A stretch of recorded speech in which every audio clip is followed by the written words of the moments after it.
مره رميت شوز جديده من العربيه عشان ماما ادوها المايك. الحمد لله تطلع بتعرف بتتكلم.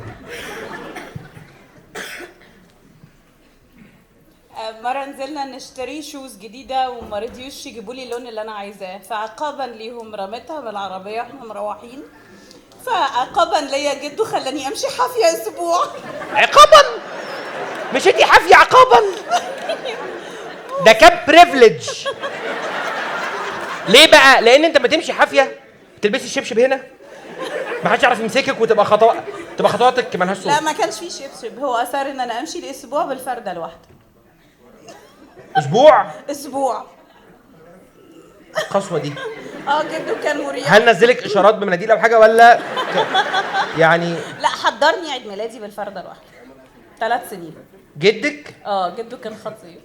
كان خطير فعلا. It's funny.